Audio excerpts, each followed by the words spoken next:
The pandemic that led to a new normal also introduced a new religion for many Americans. I started talking about how this happened in the last episode and ended with the public started believing that any claim upheld by many scientists or simply based on language and ideas that sound sufficiently similar to scientific theories is the truth.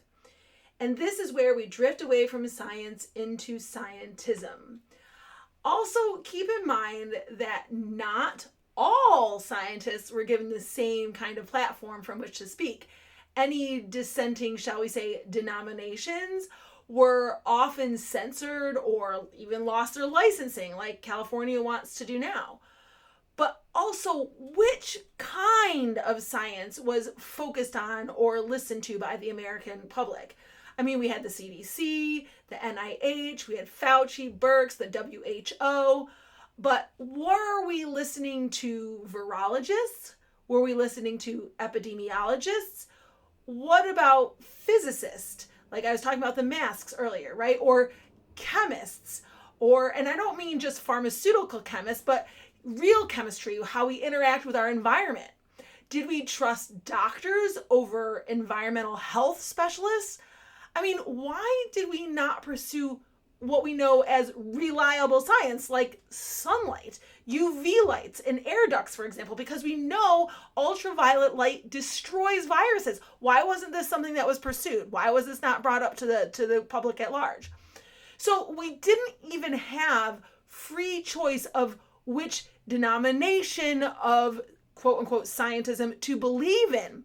And personally, without that kind of freedom, without true choice about which version of science we are going to believe in or we're going to hear the scriptures for, this is what I think made the new scientism religion more dangerous than other religions, because we were being force-fed one approved narrative. The gatekeepers kept a lot of those gates very tightly closed.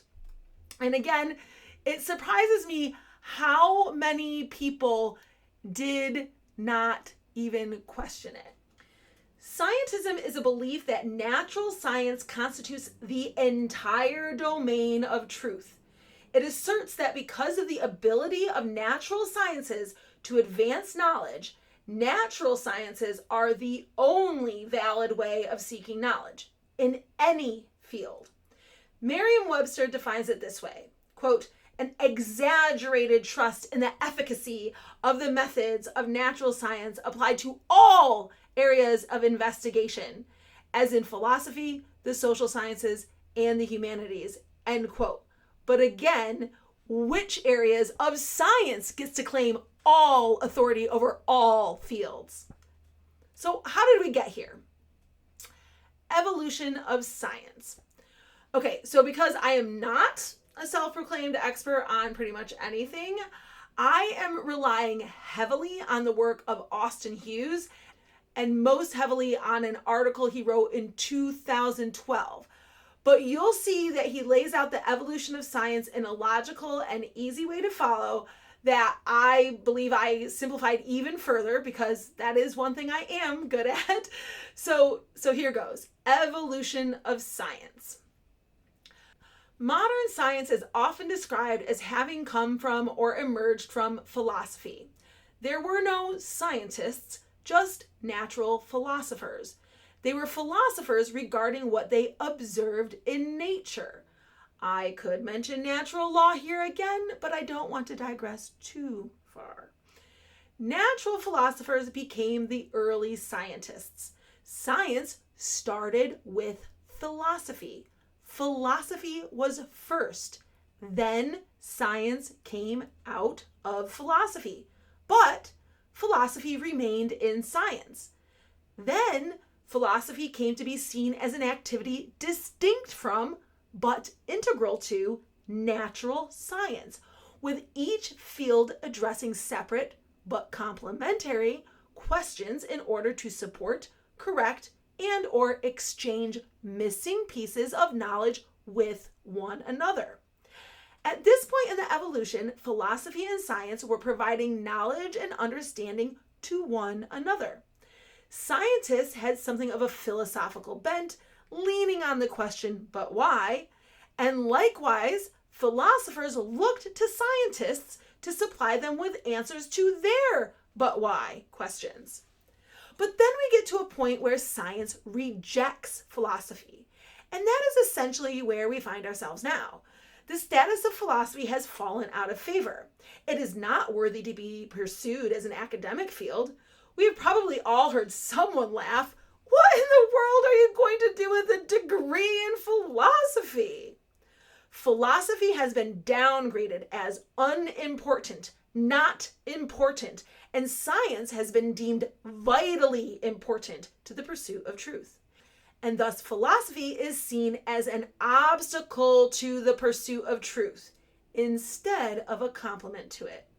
And science now rejects philosophy altogether, claiming authority over all areas that were once properly considered as belonging to philosophy.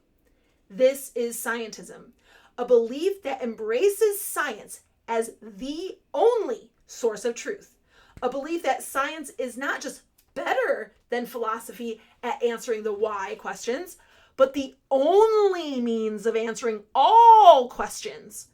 Couple this with the idea or understanding that scientists are the authority on what constitutes truth, all truth now, and we end up with a new religion. But how can science be a religion? Well, first of all, remember we're discussing scientism, not actual science.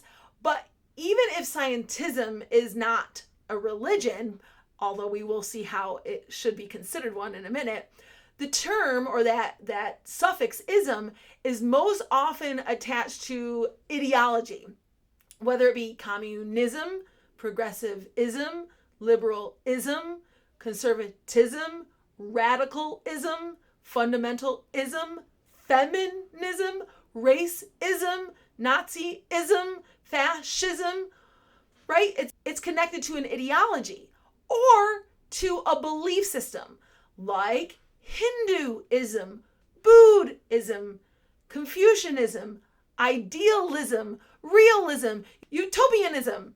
You get my point, hopefully. Islamism is not the same as Islam.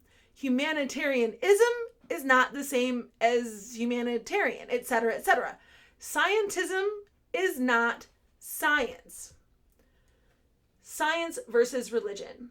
Both science and religion are systems of belief. The fundamental distinction between them is the basis for that belief. Science is evidence-based, subject to constant revision and falsification. In contrast, religion is faith-based. That means religion demands belief in the absence of evidence. So when science demands belief in the absence of evidence, we have a problem, because that is when it ceases to be science and becomes a religion. Because there are questions that science cannot answer, things related to ethics, morals, the metaphysical stuff like the existence of a soul, what is consciousness, etc., religion and science, like philosophy and science, should be complementary systems of belief.